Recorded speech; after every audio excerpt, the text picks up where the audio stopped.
Students, आज हम लोग लाइफ प्रोसेस चैप्टर के ट्रांसपोर्टेशन टॉपिक का नेक्स्ट लेक्चर देखेंगे। पिछले लेक्चर में हमने डिस्कस किया था कि जो ट्रांसपोर्टेशन के लिए सिस्टम होता है ह्यूमंस के अंदर, वो दो सिस्टम होता है ना, एक ब्लड सर्कुलेटरी सिस्टम और एक लिम्फेटिक सिस्टम। तो लिम्फेटिक सिस्टम हम बाद में स्टडी करेंगे, अभी हम स्टार्ट करेंगे ब्लड सर्कुलेटरी सिस्टम। तो ब्लड सर्कुलेटरी सिस्टम में से हमने इसके कंपोनेंट्स कल पढ़ा था, है ना। ब्लड सर्कुलेटरी सिस्टम का कंपोनेंट कौन कौन सा होता है, तो हमने पढ़ा था कि ब्लड सर्कुलेटरी सिस्टम के कंपोनेंट्स ब्लड होता है, ठीक है। और क्या पढ़ा था हम लोगों ने, वेसल्स होता है, और क्या पढ़ा था हमने कि हार्ट होता है, ठीक। तो ये जो है वो ब्लड सर्कुलेटरी सिस्टम के कंपोनेंट्स है। तो इसमें से ब्लड के बारे में और उसके फंक्शंस के बारे में पिछले वीडियो में हमने पढ़ा, वेसल्स और इसके टाइप्स देखे थे, है ना, आर्टरीज, वेन्स और कैपिलरीज पिछले वीडियो में। हार्ट का हमने कल स्ट्रक्चर देखा था और इसके डिफरेंट पार्ट्स के नाम को हमने नोट किया था, है ना, पिछले लेक्चर में। तो आज हम कैसे ह्यूमन हार्ट वर्क करता है और पूरा ब्लड सर्कुलेटरी सिस्टम कैसे काम करता है, हम आज इसके वर्किंग को जानेंगे, ठीक है। यानी कि ब्लड सर्कुलेटरी सिस्टम का मैकेनिज्म या वर्किंग कहिए, आज हम इस चीज को जानेंगे, ठीक है। तो चलिए समझते हैं कि कैसे ह्यूमन ब्लड सर्कुलेटरी सिस्टम का वर्किंग होता है ह्यूमन के अंदर। तो मैं आपको क्विकली थोड़ा सा यहाँ पे एक बार नाम को फिर से बता देता हूँ। शॉर्ट टर्म्स मैंने शॉर्ट नोटेशंस हमने यूज किया यहाँ पे, आप पिछले लेक्चर में जाकर के इसका पूरा नाम जान सकते हो। देखिए नीचे वाला ये जो, अभी अगर हम ऐसे खड़ा हो जाए तो ये साइड मेरा लेफ्ट हो गया और ये साइड मेरा क्या हो गया, राइट हो गया, ठीक है। तो हम हार्ट को इस पोजीशन में स्टडी कर रहे हैं, ठीक है। हमारा हार्ट यहाँ पे होता है, तो ये साइड लेफ्ट हो जाएगा और ये साइड राइट हो जाएगा, ठीक। तो ये हो गया लेफ्ट एट्रियम, है ना, ऊपर वाला चैम्बर, है ना। हार्ट के 4 चैम्बर होते हैं, देखिए 1 2 3 4 4 चैम्बर होता है हार्ट के अंदर। ऊपर वाला 2 चैम्बर को हम एट्रियम कहते हैं और एट्रियम का प्लूरल एट्रिया होता है, ठीक है, ATRIA, एट्रिया, ठीक। नीचे वाले 2 चैम्बर्स को हम वेंट्रिकल्स कहते हैं, ठीक। तो ये left atrium, left ventricle, right atrium, right ventricle. ये जो आप ट्यूब देख रहे हो, ये एक ब्लड वेसल है, इसको हम कहते हैं पुल्मोनरी वेन, ठीक है। यहाँ आप देख रहे हो ये दोनों, ये जो व्हाइट कलर से मैंने दिखाया है, ये मेन वेन है, इसको वेना कावा भी कहते हैं। नीचे वाले को कहते हैं इंफीरियर वेना कावा, ऊपर वाले को कहते हैं सुपेरियर वेना कावा, ठीक है। सुपेरियर वेना कावा क्या करता है, ब्लड के बॉडी के ऊपर वाले पार्ट से ब्लड को हार्ट तक लाता है। और इंफीरियर वेना कावा क्या होता है, नीचे के जो पार्ट्स है, हार्ट के नीचे के जो पार्ट्स हैं, वहां से ब्लड को हार्ट की तरफ लाता है, ठीक। चलिए अब ये PA देख रहे हो, ये पुल्मोनरी आर्टरी है, ठीक है। और ये आयोर्टा है, इसको मेन आर्टरी भी कहा जाता है, ठीक है। तो चलिए इसके वर्किंग को समझते हैं। तो इसके वर्किंग को समझने के लिए हमें थोड़ा सा लंग्स के बारे में जानना होगा। देखिए जो लंग्स होता है ना, ह्यूमन लंग्स, वो तो होता तो इसके बिल्कुल क्लोज है, हमारे बॉडी के अंदर बिल्कुल इसके पीछे होता है ना। तो पीछे होता है, तो हम यहाँ पे तो इसके पीछे दिखा नहीं सकते हम लोग, तो थोड़ा सा हम अलग ले लेते हैं। चलिए यहाँ पे मान लेते हैं ये हमारा लंग है, ठीक। बस आप समझ लीजिए ये लंग है, ठीक। और लंग्स के बारे में बता दो स्टूडेंट्स कि लंग्स के किनारे किनारे ना, एकदम बाहर में एक पतला सा लेयर होता है, प्रोटेक्टिव लेयर, ठीक है। इसको हम कहते हैं ल्यूरा। क्या कहते हैं, ल्यूरा। T साइलेंट रहता है, वैसे ल्यूरा पढ़ाता है, ठीक, ल्यूरा, जो कि लंग्स को घेरता है। कभी कभी ऑब्जेक्टिव क्वेश्चंस में पूछ दिया जाता है 1 मार्क्स का, है ना। चलिए इसके बाद थोड़ा सा बता दो, ये जो हार्ट है ना, इसके बाहर भी एक प्रोटेक्टिव लेयर होता है। देखिए कि ना, ये जो व्हाइट कलर से मैंने दिखाया, हार्ट के किनारे किनारे बिल्कुल एक प्रोटेक्टिव लेयर होता है, इसके हम पेरिकार्डियम कहते हैं। पिछला वाला में हमने लिख दिया है पेरिकार्डियम, पिछले वाले लेक्चर में लिख दिया हमने पेरिकार्डियम, ठीक है। शॉर्ट में मैं भी PC लिख रहा हूं उसको। चलिए देखिए क्या होता है कि ये जो हमारा पल्मोनरी वेन है, ये कनेक्टेड होता है लंग्स से, ठीक है। पल्मोनरी वेन जो हमारा है, ये लंग्स से कनेक्टेड होता है, ठीक। मैं आपको यहाँ डॉटेड लाइन को सॉलिड करके दिखा रहा हूं, ठीक है। ये पुल्मोनरी वेन है जो कि किससे कनेक्टेड होता है, लंग्स से, ठीक। और यहाँ पे पुल्मोनरी आर्टरी है। देखिए ये जो पुल्मोनरी आर्टरी है ना, ये कनेक्टेड होता है लंग्स से, ये भी कनेक्टेड होता है, ठीक है। तो यहां पे देखिए क्या है, ये जो पुल्मोनरी आर्टरी है ये क्या करता है ना, जो डीऑक्सीजनेटेड ब्लड है, ठीक है, डीऑक्सीजनेटेड ब्लड, डीऑक्सीजनेटेड ब्लड यानी कि ऐसा ब्लड जिसमें ऑक्सीजन नहीं होता है, ठीक है। तो डीऑक्सीजनेटेड ब्लड जो है वो लंग्स की तरफ जाता है, ठीक है। लंग्स में जब ब्लड पहुंचता है तो ब्लड जो हमारा यहाँ पे होता है वो क्या करता है भाई, जो ब्लड लंग्स में जाता है ना ये ऑक्सीजन को अब्सॉर्ब करता है, ठीक। लंग्स में ब्लड पहुंचता है और ब्लड क्या करता है, ऑक्सीजन को अब्सॉर्ब करता है और कार्बन डाइऑक्साइड को रिलीज कर देता है, ठीक है। कार्बन डाइऑक्साइड को लंग्स में छोड़ देता है। ये एक्सचेंज कैसे होता है ये हम रेस्पिरेशन में बात कर चुके हैं, आप पीछे के लेक्चर्स को जाके देख सकते हो, ठीक है। तो ब्लड क्यों आता है लंग्स के अंदर, ऑक्सीजनेटेड होने के लिए, यानी कि फिर से ऑक्सीजन पाने के लिए, और जो कार्बन डाइऑक्साइड ब्लड में होता है उसे वो छोड़ देता है, रिलीज कर देता है, ठीक है। तो इस तरह से ऑक्सीजनेटेड ब्लड यानी जब ऑक्सीजन ब्लड में आ चुका होता है तो अब वो ब्लड इस वाले ब्लड वेसल में आ जाता है, किसमें, पल्मोनरी वेन में, ठीक है। तो अब देखिए क्या होता है, हमारा जो हार्ट होता है ना इसका लेफ्ट एट्रियम जो होता है, लेफ्ट एट्रियम जो है वो रिलैक्स करता है। रिलैक्स करने का मतलब ये इस तरीके से फैलता है। तो जब ये रिलैक्स करता है ना उस समय ब्लड जो है वो हमारे लेफ्ट एट्रियम में एंटर करता है, ठीक। ब्लड लेफ्ट एट्रियम में एंटर करता है, कब, जब हमारा लेफ्ट एट्रियम रिलैक्स करता है या एक्सपेंड करता है, ठीक है। अब यहां जो ब्लड एंटर करता है वो कैसा ब्लड होता है, ऑक्सीजनेटेड ब्लड, ठीक है। अब क्या होता है, अब हमारा लेफ्ट एट्रियम जो है वो ये कॉन्ट्रैक्ट करता है, सिकुड़ता है, देखिए ऐसे सिकुड़ेगा। तो जब ये सिकुड़ता है ना तो यहाँ पे क्या होता है स्टूडेंट्स, यहाँ पे वाल्व लगा होता है, ठीक है। देखिए यहाँ पे वाल्व लगा होता है, ठीक। तो ये जो वाल्व लगा होता है इस वाल्व का काम होता है कि ब्लड को वन वे फ्लो होने दे, यानी कि पुल्मोनरी वेन से लेफ्ट एट्रियम में आने देता है। लेकिन जिस समय हमारा लेफ्ट एट्रियम कॉन्ट्रैक्ट करता है ना, सिकुड़ता है, उस समय ब्लड पीछे नहीं जाता है। तो अब क्या होता है, जब लेफ्ट एट्रियम हमारा कॉन्ट्रैक्ट करता है तो अब ब्लड जो है वो लेफ्ट एट्रियम से वाल्व के जरिए, देखिए यहाँ वाला वाल्व के जरिए लेफ्ट वेंट्रिकल में आता है, ठीक। यहां भी जो ब्लड आ रहा है वो कैसा ब्लड है, ऑक्सीजनेटेड ब्लड, ठीक है, क्लियर है ना। तो यहां से लेफ्ट एट्रियम से लेफ्ट वेंट्रिकल में ब्लड आता है, ठीक है। अब क्या होता है, जिस समय ये कॉन्ट्रैक्ट कर रहा होता है ना, ऊपर वाला एट्रियम कॉन्ट्रैक्ट करता है, उस समय नीचे वाला वेंट्रिकल एक्सपेंड करता है, देखिए ये एक्सपेंड करता है या कहें रिलैक्स होता है, ठीक है।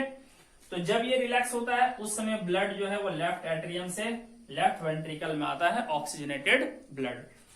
अब वापस क्या होता है कि अब हमारा लेफ्ट वेंट्रिकल कॉन्ट्रैक्ट करता है, ठीक है। हमारा जो हार्ट है ना वो जो है पंप करते रहता है, यानी कि कॉन्ट्रैक्ट करता है, रिलैक्स होता है, कॉन्ट्रैक्ट करता है, रिलैक्स होता है। हमारा जो हार्ट है ये पंपिंग करते रहता है कंटिन्यूअसली, ठीक है।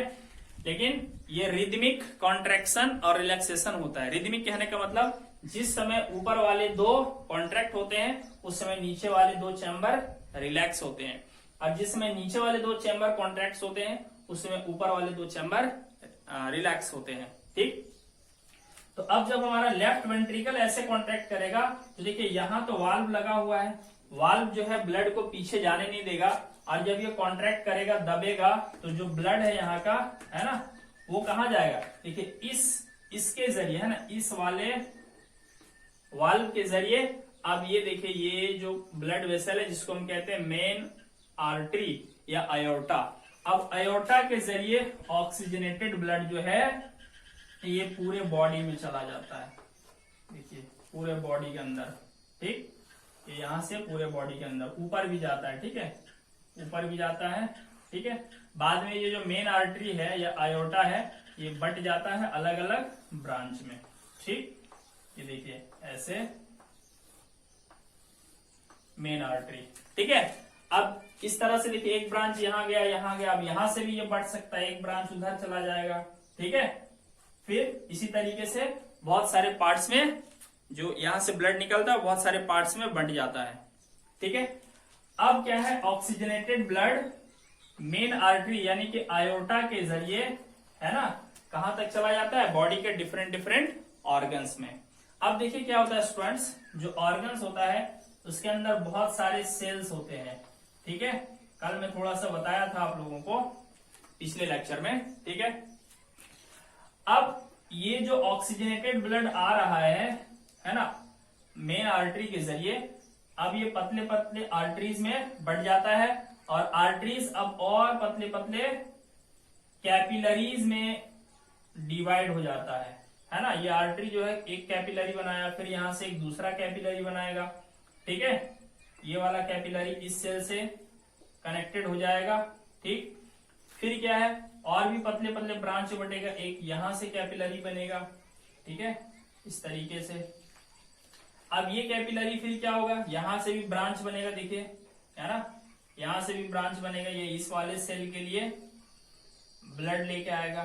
ठीक है, तो इस तरह से क्या होता है, जो हमारा आर्टरी होता है वो बिल्कुल थीन ब्लड वेसल्स में, पतले पतले ब्लड वेसल्स में डिवाइड हो जाते हैं और इन्हें हम क्या कहते हैं, कैपिलरीज या ब्लड कैपिलरीज। ठीक है, पिछली वीडियो में बता चुके हैं। अब ऑक्सीजनेटेड ब्लड जो है वो इन सेल्स तक आता है, ऑक्सीजन लेकर के आता है ना। देखिए ये ऑक्सीजनेटेड ब्लड है ना, लंग से ऑक्सीजन लाया, लेफ्ट एट्रियम में गया, लेफ्ट एट्रियम से लेफ्ट वेंट्रिकल में, यहां से फिर आयोर्टा के जरिए पूरे सेल्स तक आ गया ऑक्सीजनेटेड ब्लड।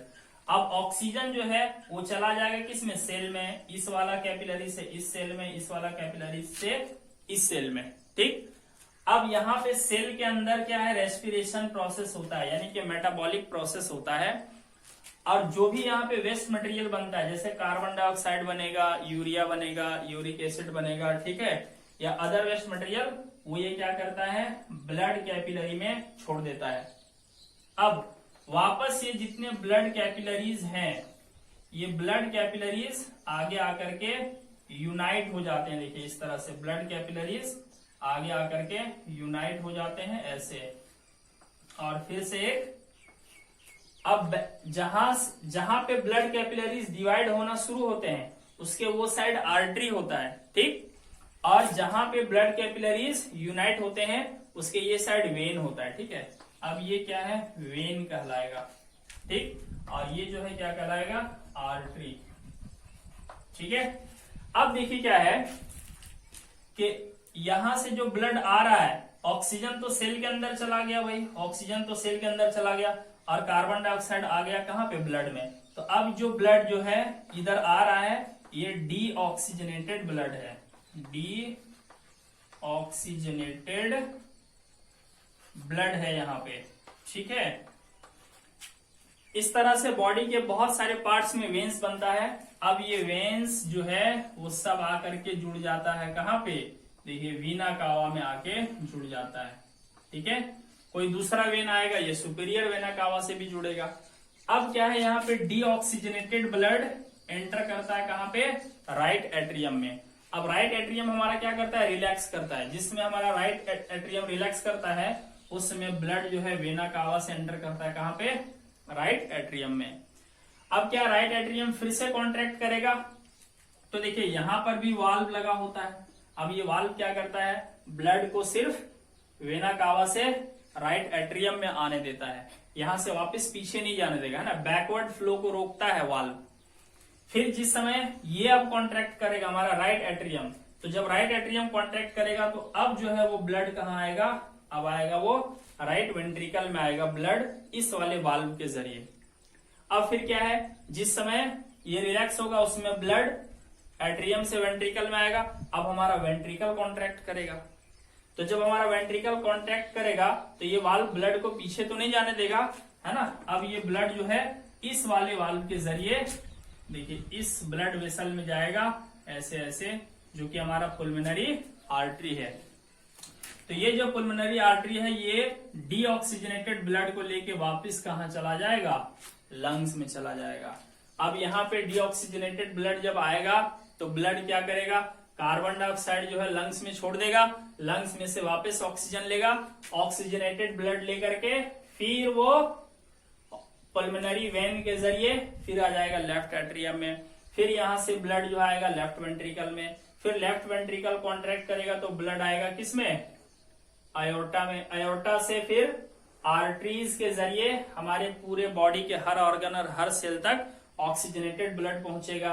अब सेल तक जब पहुंचेगा, सेल क्या करेगा, ऑक्सीजन और जरूरी चीजों को एब्जॉर्ब कर लेगा, है ना, ऑक्सीजन ही नहीं बल्कि फूड भी लाता है ये, है ना, तो फूड ऑक्सीजन वगैरह सेल ले लेगा और सेल के अंदर जो वेस्ट मटेरियल बनेगा वापस किसको मिल जाएगा, ब्लड को। अब ब्लड कैपिलरीज क्या करेंगे, इस ब्लड को सबको ला करके वेन में यूनाइट कर देगा।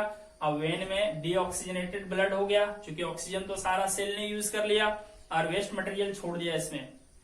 अब ये ब्लड जो है वो फिर से वेना कावा के जरिए राइट एट्रियम में आएगा, राइट एट्रियम कॉन्ट्रैक्ट करेगा तो राइट वेंट्रिकल में, और जब राइट वेंट्रिकल कॉन्ट्रैक्ट करेगा तो इस वाले पुल्मोनरी आर्टरी के जरिए फिर लंग्स में चला जाएगा।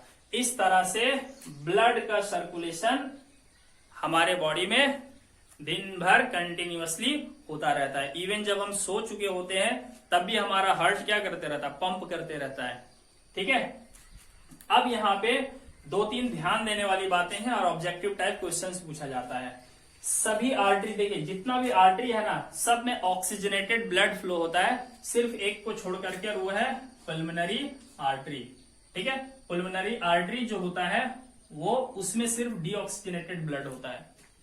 फिर इसी तरह जितना भी वेन है हमारे बॉडी के अंदर सब में डीऑक्सीजनेटेड ब्लड होता है, लेकिन एक वेन ऐसा है जिसमें ऑक्सीजनेटेड ब्लड होता है और वो होता है पुल्मोनरी वेन।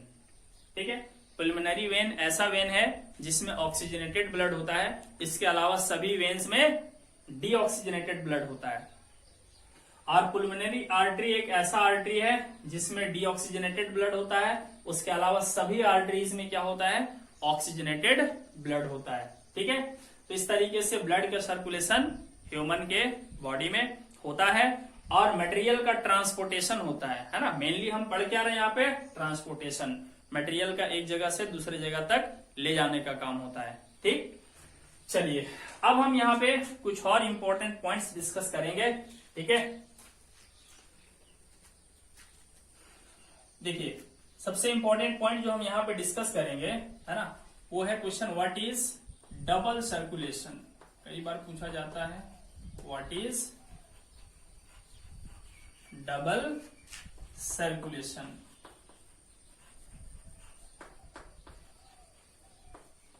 ये डबल सर्कुलेशन क्या होता है। ठीक, तो देखिए क्या है कि हम पूरे साइकिल के अंदर देखें, जो एक साइकिल है पूरा ब्लड का, है ना, अगर हम पूरे साइकिल को देखें तो आप देखेंगे कि ब्लड जो है हार्ट में से 2 बार पास होता है। देखिए कैसे, एक बार ऑक्सीजनेटेड ब्लड आता है ना, और देखिए लेफ्ट एट्रियम और लेफ्ट एट्रियम से लेफ्ट वेंट्रिकल और इसके जरिए फिर आर्टरी से बॉडी में चला जाता है। तो एक बार तो ब्लड अभी आया, अब दूसरा बार बॉडी में से डीऑक्सीजनेटेड ब्लड फिर आता है और फिर वो राइट एट्रियम और राइट वेंट्रिकल में पास होता है और फिर यहां से चला जाता है लंग्स में। तो इस तरह से हार्ट में से ब्लड 2 बार पास होता है, इसीलिए ये जो सर्कुलेशन है ब्लड का, इसे हम डबल सर्कुलेशन कहते हैं। ठीक है, तो डबल सर्कुलेशन क्या है स्टूडेंट्स, इसका आंसर होगा blood passes 2 times through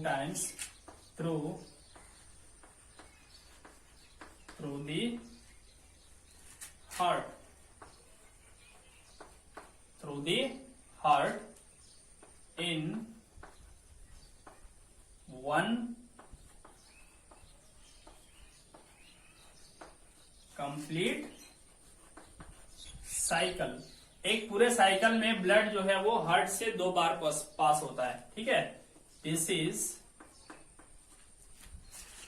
is known as known as double circulation. ये डबल सर्कुलेशन कहलाता है। ठीक है। अच्छा, एक बार जो सर्कुलेशन होता है ना ब्लड का, वो देखो किसके किसके बीच होता है, हार्ट और लंग्स के बीच। ठीक है, हार्ट और लंग्स के बीच एक बार सर्कुलेशन होता है ब्लड का, यानी ब्लड देखिए हार्ट से लंग्स में जाता है और फिर लंग्स से पहले हार्ट में आता है।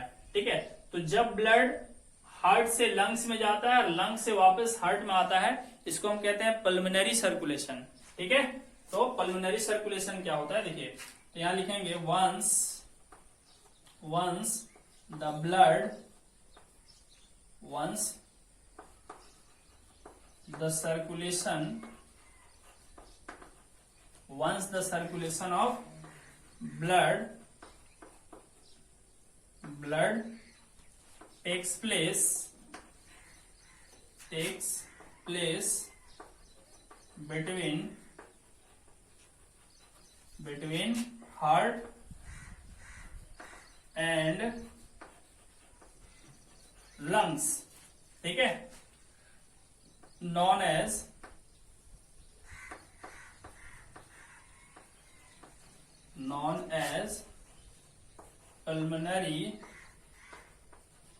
pulmonary circulation.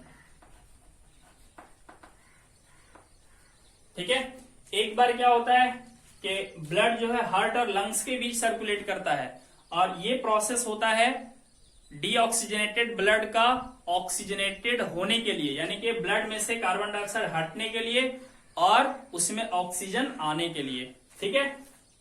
अच्छा, दूसरी बार क्या होता है, अब देखिए ब्लड क्या होता है, हार्ट से कहा जाता है, बॉडी के सभी सेल्स में या बॉडी के सभी ऑर्गन से, और फिर ऑर्गन या सेल से वापस ब्लड कहां आता है, हार्ट में आता है। ठीक है। Again the circulation of blood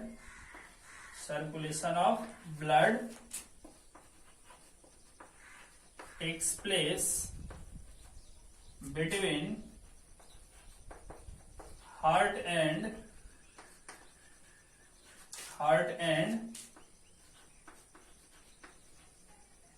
other body cells, है ना, लंग्स को छोड़ करके, एक्सेप्ट लंग्स को छोड़ करके, है ना, हार्ट और अदर बॉडी सेल्स में जो सर्कुलेशन होता है takes place between heart and other body cells except lung, है ना। और ये प्रोसेस क्या कराता है, नॉन एज सिस्टेमिक सर्कुलेशन। ठीक है, सिस्टेमिक सर्कुलेशन। ठीक है, इस तरह से बॉडी के अंदर डबल सर्कुलेशन होता है। ठीक है, डबल सर्कुलेशन का डेफिनेशन तो आपका यहीं पे कंप्लीट हो जाता है। ठीक है, डबल सर्कुलेशन। लेकिन कई बार सवाल पूछा जाता है कि पल्मोनरी सर्कुलेशन क्या है, तो ब्लड का हार्ट और लंग्स के बीच सर्कुलेशन पल्मोनरी सर्कुलेशन कहलाता है। फिर कभी पूछा जाता है कि सिस्टेमिक सर्कुलेशन क्या है, तो हार्ट और लंग्स के अलावा बाकी सेल्स के बीच जो ब्लड का सर्कुलेशन होता है वो क्या कहलाता है, सिस्टेमिक सर्कुलेशन। चलिए इसके बाद अब हम बात कर लेते हैं थोड़ा सा कि यहां पर हम क्या देखते हैं कि सिंगल सर्कुलेशन क्यों नहीं होता है, एक ही बार सीधा ये हार्ट में आता, हार्ट से वापस जो है सभी ऑर्गन्स तक चला जाता, फिर ऑर्गन से हार्ट में आता, फिर हार्ट से ऑर्गन्स में चला जाता, है ना। डायरेक्ट एक ही सिंगल सर्कुलेशन क्यों नहीं होता है ना। ये जो डबल सर्कुलेशन है उसका क्या फायदा है, आइए हम जान लेते हैं।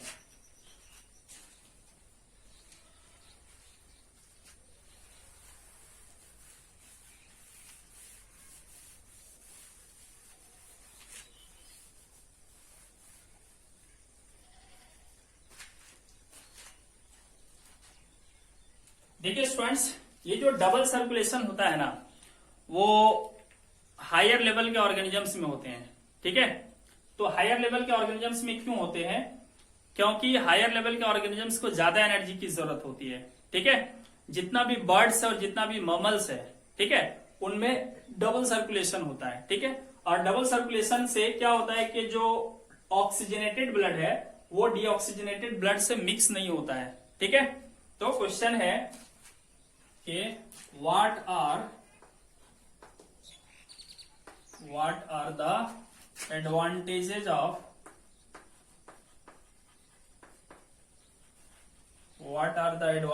ऑफ डबल सर्कुलेशन, ठीक है। अच्छा, वाई इज इट नेसेसरी,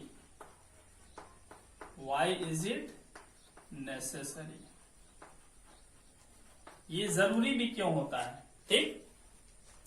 तो डबल सर्कुलेशन का फायदा ये होता है कि ऑक्सीजनेटेड और डीऑक्सीजनेटेड मिक्स नहीं होता है। अब मिक्स नहीं होने से क्या होगा कि ऑक्सीजन का सफिशिएंट सप्लाई हमारे सेल्स तक होगा, और जब ऑक्सीजन का सफिशिएंट सप्लाई हमारे सेल्स तक होगा तो हमें जितनी एनर्जी चाहिए उतना ज्यादा एनर्जी हमारा बॉडी बना सकता है। और जब जितना एनर्जी चाहिए उतना अगर एनर्जी बन जाता है तो हम कंफर्टेबली अपने लाइफ को जी सकते हैं, ठीक है। और अगर मिक्स हो जाएगा ये दोनों, है ना, डीऑक्सीजनेटेड ब्लड और ऑक्सीजनेटेड ब्लड अगर मिक्स हो जाएगा तो ऑक्सीजन का सफिशिएंट सप्लाई हमारे बॉडी में नहीं हो पाएगा। जितना ऑक्सीजन हमें चाहिए एक गिवन टाइम में उतना ऑक्सीजन हमारे बॉडी में सप्लाई ही नहीं हो पाएगा। और जब उतना ऑक्सीजन सप्लाई नहीं हो पाएगा तो एनर्जी कम बनने लगेगी हमारे बॉडी में, और जब एनर्जी कम बनेगी तो फिर कई सारे प्रॉब्लम्स खड़े हो जाएंगे, ठीक है। तो जितने भी ममल्स हैं और बर्ड्स हैं, है ना, इन्हें हम वार्म ब्लडेड एनिमल्स भी कहते हैं ना। ममल्स और बर्ड्स को हम वार्म ब्लडेड एनिमल्स कहते हैं। क्यों कहते हैं वार्म ब्लडेड एनिमल्स? क्योंकि इनका बॉडी टेम्परेचर कांस्टेंट होता है, ये एक फिक्स बॉडी टेम्परेचर मेंटेन करते हैं, ठीक है। तो क्या होता है कि इसका आंसर क्या हो जाएगा, ड्यू टू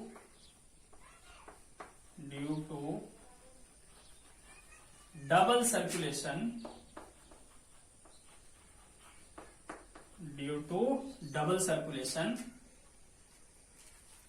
oxygenated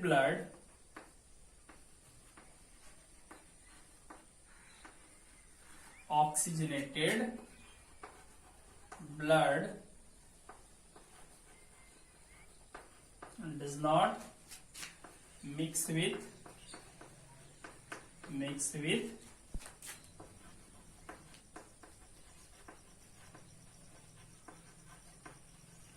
deoxygenated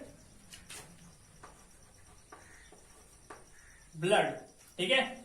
ये मिक्स नहीं होता है, ठीक है। It is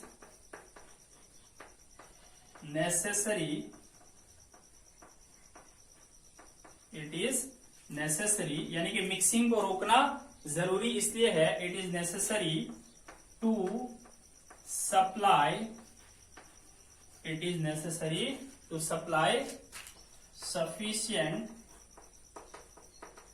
sufficient oxygen to each cell of warm blooded animals, ठीक है। वार्म ब्लडेड एनिमल्स जो है उनके सेल तक सफिशिएंट ऑक्सीजन सप्लाई करने के लिए डबल सर्कुलेशन जरूरी है, यानी कि जो है ऑक्सीजनेटेड ब्लड और डीऑक्सीजनेटेड ब्लड के मिक्सिंग को रोकना जरूरी है, ठीक है। अच्छा, ऐसा क्यों है?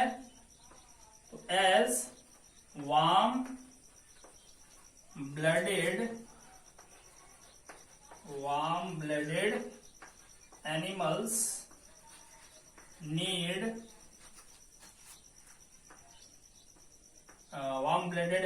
need a large amount of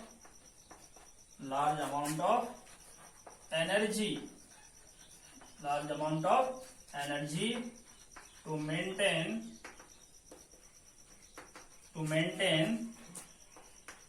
their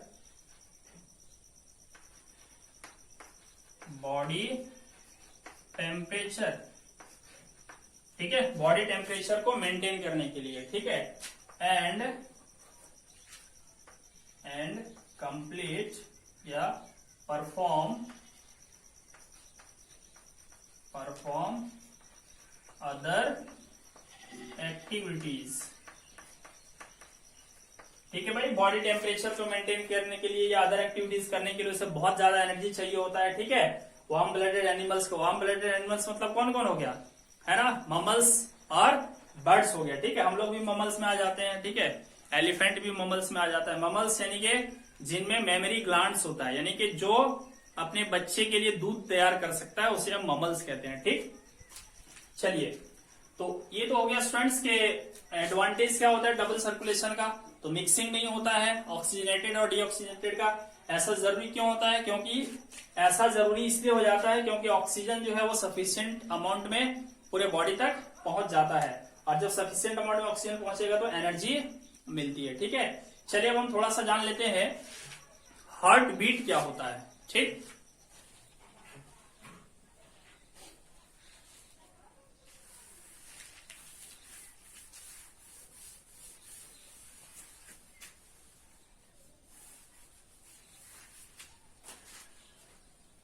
देखिए हार्ट बीट क्या होता है।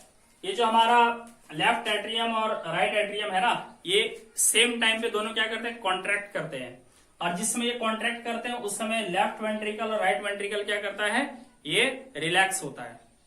ठीक, तो एक बार ऊपर वाले को कॉन्ट्रैक्ट होने में और फिर रिलैक्स होने में, ठीक है, एक बार कॉन्ट्रैक्ट होना और रिलैक्स होने का जो प्रोसेस है उसे हम कहते हैं वन हार्ट बीट। ठीक है, तो हार्ट बीट क्या होता है,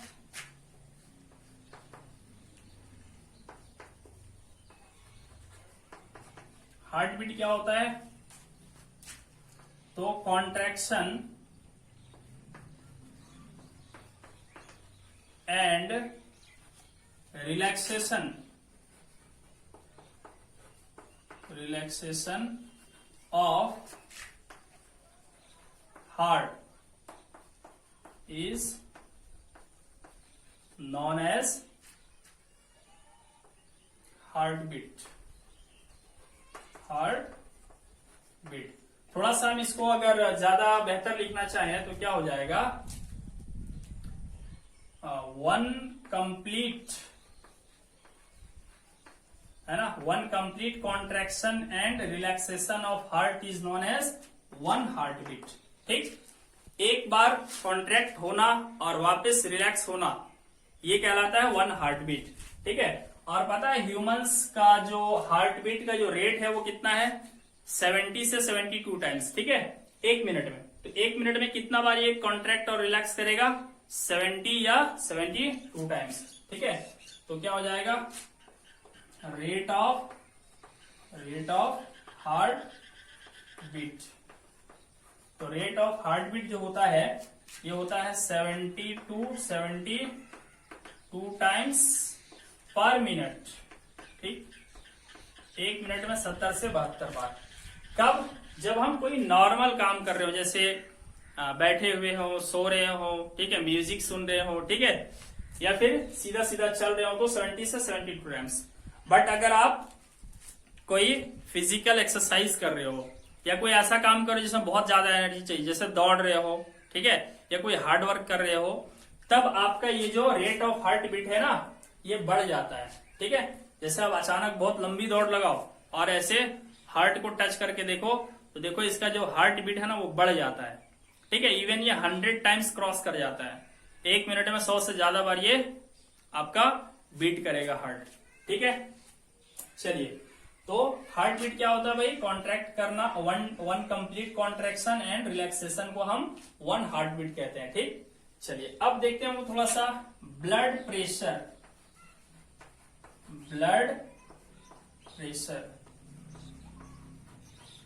ठीक, ये ब्लड प्रेशर क्या होता है, देखो क्या है, जब हमारा ये लेफ्ट वेंट्रिकल ना ऐसे कॉन्ट्रैक्ट करता है तो यहां से जो ब्लड निकलता है ना, ये ब्लड बहुत हाई प्रेशर में निकलता है। ठीक, देखिए जब ब्लड इस वेसल में फ्लो हो रहा होता है तो ब्लड क्या करता है, जो ब्लड वेसल है, ब्लड वेसल कहने का मतलब वो आर्टरी भी हो सकता है, वेन भी हो सकता है, ठीक है।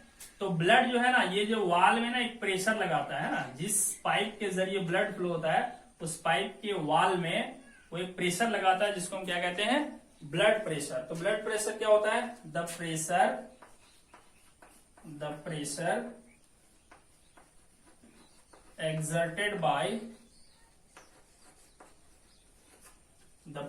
exerted by blood on the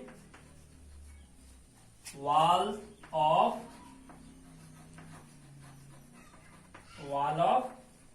blood vessel when it flows is known as blood pressure, ठीक है। तो क्या होता है, जब ब्लड वेसल के अंदर चलता है, यानी कि वेन या आर्टरी के अंदर चलता है, उस समय वो उसके वाल में प्रेशर लगाता है जिसे हम क्या कहते हैं, ब्लड प्रेशर, ठीक है। बट अब हम क्या देखते हैं कि यहाँ पे जिस समय ये कॉन्ट्रैक्ट होता है उस समय तो बहुत हाई प्रेशर में निकलता होगा ब्लड, ठीक, और जिस समय ये रिलैक्स होता है उस समय यहाँ का प्रेशर कम हो जाता है। तो इस तरह से ब्लड वेसल्स के अंदर प्रेशर दो टाइम पे बनता है, ठीक है। एक जब ये कॉन्ट्रैक्ट होता है तब उस समय बहुत ज्यादा प्रेशर बनता है, और दूसरा जब ये रिलैक्स होता है तब उस समय कम प्रेशर बनता है, ठीक। तो ब्लड प्रेशर जो होता है ना, इसको हमेशा दो टाइम रिप्रेजेंट किया जाता है, ठीक। एक होता है हाई ब्लड प्रेशर और एक लो ब्लड प्रेशर, ठीक है। तो देख लेते हैं हम लोग कि हाई ब्लड प्रेशर क्या होता है, ठीक।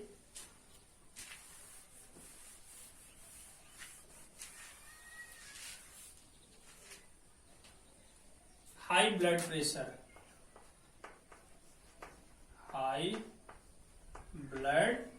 प्रेशर, ठीक है। इसी को सिस्टोलिक प्रेशर भी कहा जाता है, सिस्टोलिक प्रेशर, ठीक है। आइए समझ लेते हैं।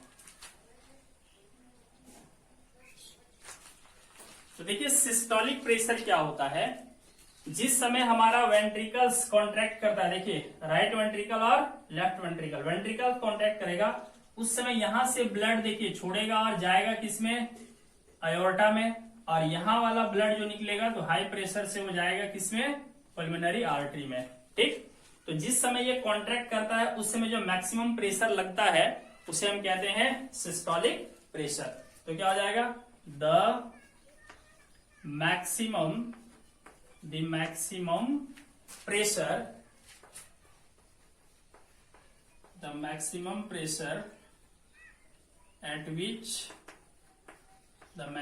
pressure at which blood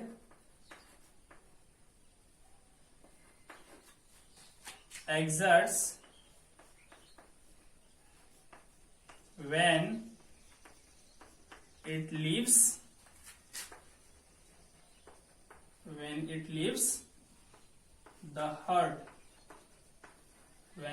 the heart, during contraction phase, ठीक है, is called systolic pressure,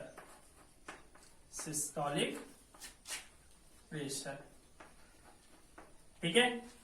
और ये प्रेशर कितना होता है, कॉन्ट्रैक्शन फेज में ब्लड जिस प्रेशर से छोड़ता है हार्ट को वो प्रेशर होता है ना, इट इज अबाउट 120 mmHg, ठीक है।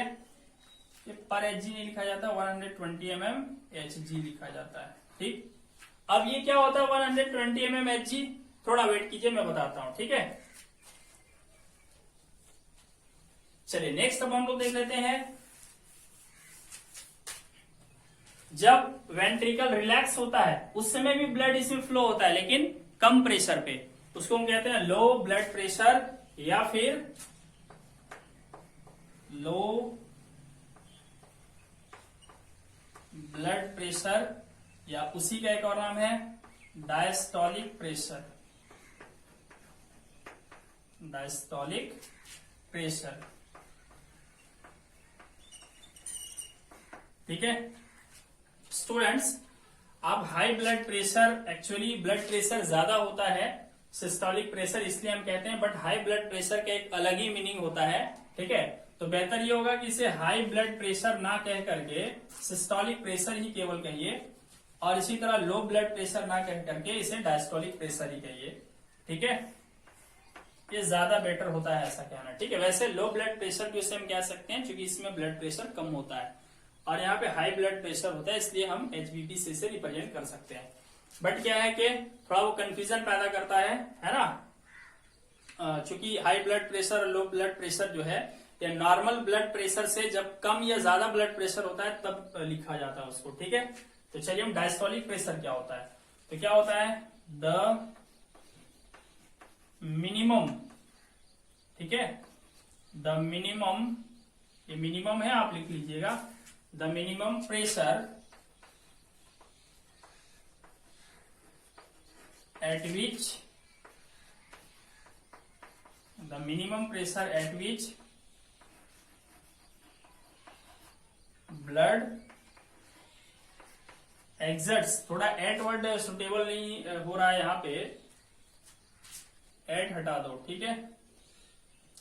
The minimum pressure which blood exerts when it leaves the heart,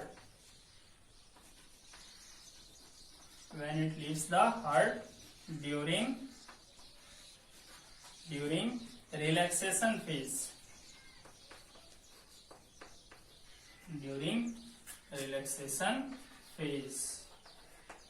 ठीक है, is called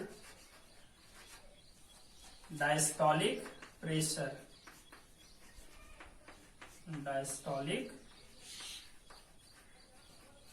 प्रेशर, ठीक है। और इसका जो वैल्यू होता है इट इज अबाउट 80 mmHg, ठीक है। ये जो डायस्टोलिक प्रेशर होता है ये 80 mmHg होता है, ठीक है। चलिए अब हम थोड़ा सा समझ लेते हैं कि ये 120 mmHg या 80 mmHg का क्या मतलब होता है, ठीक। कई बार बच्चों को कंफ्यूजन होता है कि ये प्रेशर होता कितना है, इसे आप नोट कर सकते हो स्टूडेंट्स।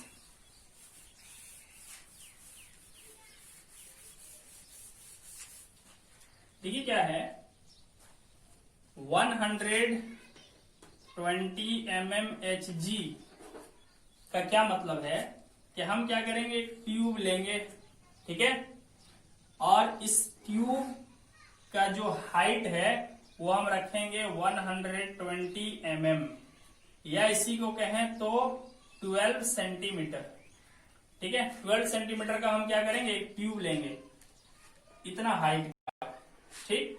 और इसमें क्या करेंगे, हम मरकरी फिल कर देंगे। मरकरी एक मेटल होता है, ठीक है, जो लिक्विड स्टेट में पाया जाता है, ठीक। इसमें पूरा क्या करेंगे, मरकरी फिल कर देंगे, मरकरी भर देंगे। तो ये जो मरकरी है ना अपने बेस पे एक प्रेशर लगाएगा, उसी को हम कहेंगे 120 mmHg, ठीक है। तो ये प्रेशर क्या होगा, ज्यादा होगा। और 80 mmHg का क्या मतलब हो गया, 80 mmHg का क्या मतलब है, आप एक ट्यूब लीजिए, है ना, और इस ट्यूब की हाइट कितनी रखनी है, इस ट्यूब की हाइट रखनी है 80 mm या कहें 8 सेंटीमीटर। तो 8 सेंटीमीटर हाइट का होगा, और इसमें हम क्या फिल कर देंगे, मरकरी फिल कर देंगे पूरा, ठीक है, Hg फिल कर देंगे मरकरी। तो ये मरकरी ना अपने बेस पे, देखिए ये जो बेस है ट्यूब का बेस, इस पे एक प्रेशर लगाएगा, ठीक है, और उसी प्रेशर को हम बोलेंगे 80 mmHg, ठीक है।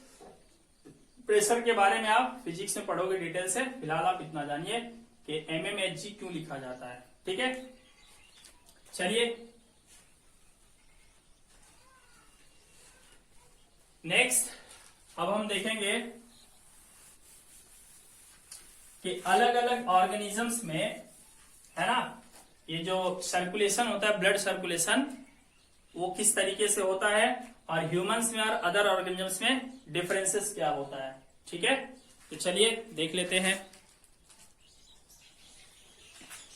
तो स्टूडेंट्स, हमने देखा कि ह्यूमंस में 4 चैम्बर्ड हार्ट होता है। ठीक है, तो चलिए हम कुछ और चीजों में देख लेते हैं, है ना। हमने अभी जो स्टडी किया वो स्टडी किया कि वार्म ब्लडेड एनिमल्स, ठीक है, वार्म ब्लडेड एनिमल्स, ठीक, वार्म ब्लडेड एनिमल्स। इसमें हमने क्या क्या देखा, वार्म ब्लडेड एनिमल्स में क्या क्या था भाई, जितने भी मैमल्स हैं, ठीक है, मैमल्स, ठीक है, और क्या देखा हमने,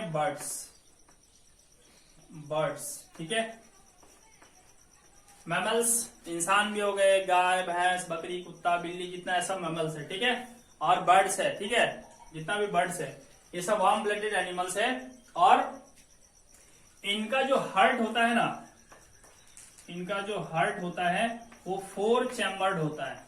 ठीक, इनका हार्ट जो होता है वो 4 चैम्बर्ड होता है। ठीक है, क्यों 4 चैम्बर्ड होता है, ताकि ऑक्सीजनेटेड और डीऑक्सीजनेटेड ब्लड का मिक्सिंग नहीं हो।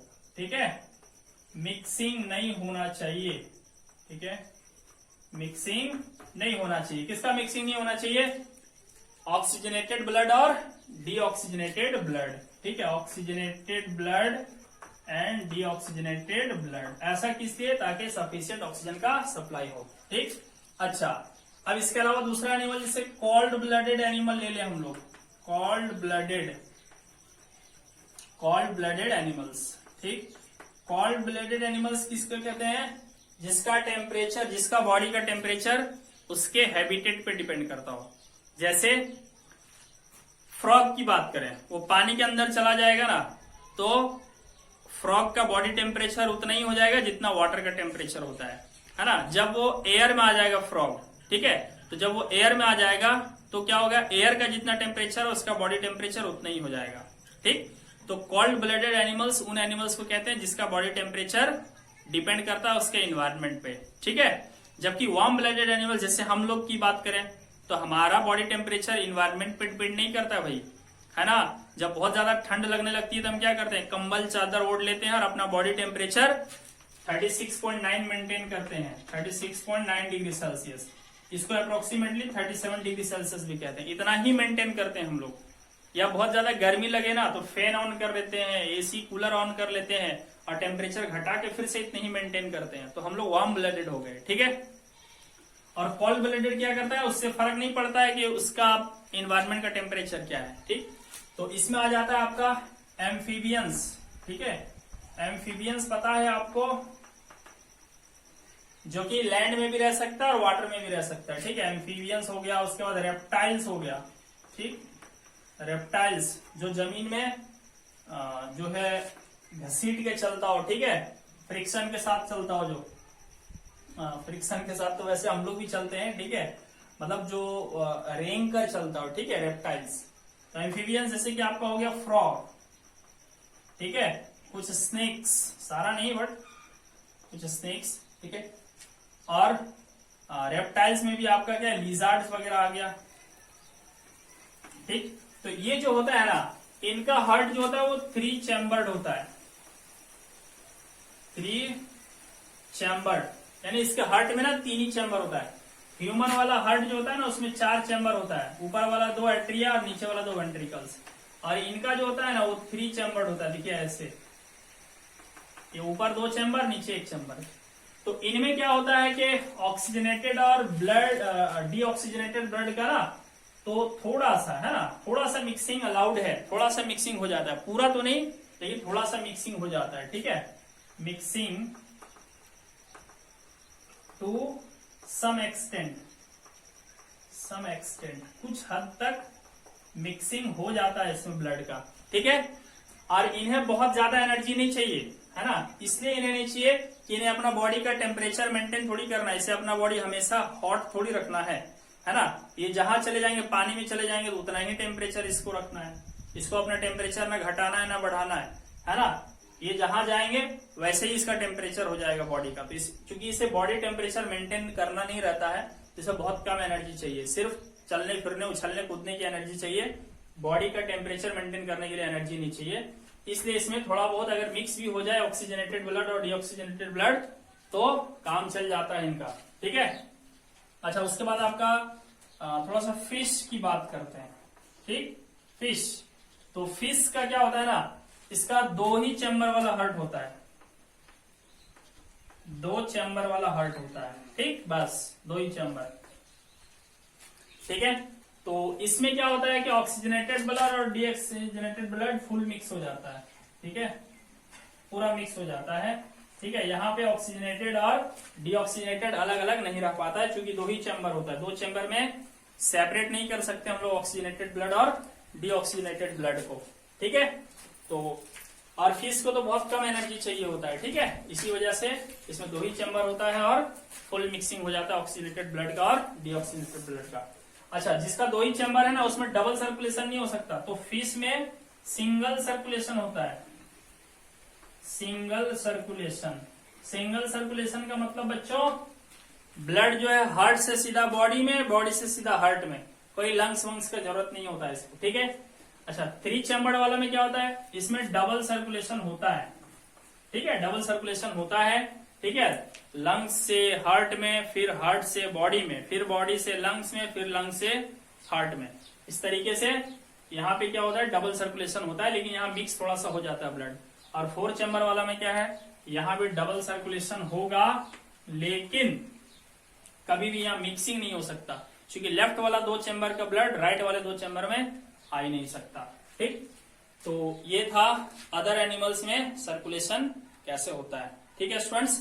चलिए, अब इसके बाद क्या है, हमारे बॉडी में ट्रांसपोर्टेशन के लिए, ठीक है, एक और सिस्टम है जिसको हम कहते हैं लिम्फेटिक सिस्टम।